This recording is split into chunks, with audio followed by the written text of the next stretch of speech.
America అధ్యక్షుడికే ఎదురు నిలిచి చిన్న వ్యాపారుల తరఫున పోరాడి ఒక చారిత్రాత్మక విజయాన్ని సాధించిన నీల్ కత్యాల్ ఎవరో తెలుసా?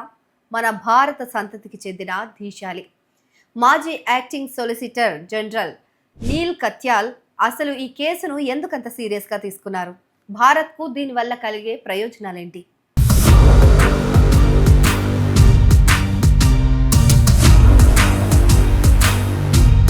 నీల్ కత్యాల్ 1970లో చికాగోలో జన్మించారు. ఆయన తల్లిదండ్రులు భారత్ నుంచి అమెరికాకు వలస వెళ్లిన వారే. తండ్రి ఇంజనీర్, తల్లి పీడియాట్రిషియన్.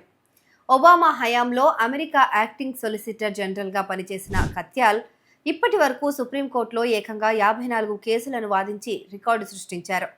జార్జ్ టౌన్ యూనివర్సిటీలో అత్యంత పిన్న వయస్కుడైన ప్రొఫెసర్గా బాధ్యతలు చేపట్టిన ఘనత కూడా ఆయనదే. రాజ్యాంగం పైన ఆయనకున్న పట్టుతో ట్రంప్ నిర్ణయం రాజ్యాంగ విరుద్ధమని కోర్టులో గట్టిగా వాదించి విజయం సాధించారు.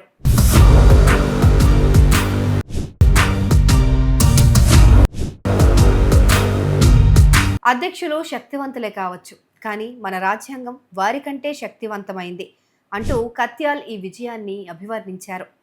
అమెరికా రాజ్యాంగంలోని ఆర్టికల్ 1 ప్రకారం పన్నులు విధించే అధికారం కేవలం కాంగ్రెస్కు, అంటే పార్లమెంట్ మొత్తానికి కలిపి మాత్రమే ఉంటుంది.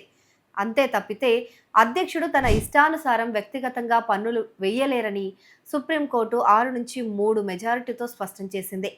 ట్రంప్ తన పరిధిని అతిక్రమించారని కూడా చీఫ్ జస్టిస్ జాన్ రాబర్ట్స్ తీర్పులో పేర్కొన్నారు.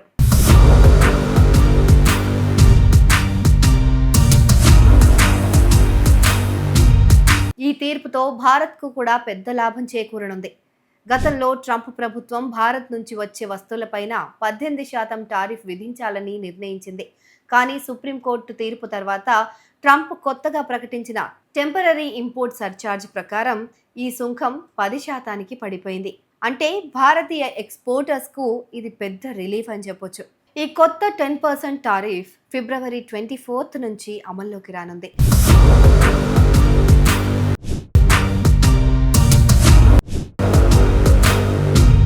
డొనాల్డ్ ట్రంప్ తన రెండోసారి పదవీ కాలంలో తీసుకున్న అతిపెద్ద ఆర్థిక నిర్ణయానికి సుప్రీంకోర్టులో చుక్కెదురు కావటం అమెరికా రాజకీయాల్లో ఇప్పుడు పెద్ద చర్చకు దారితీసింది.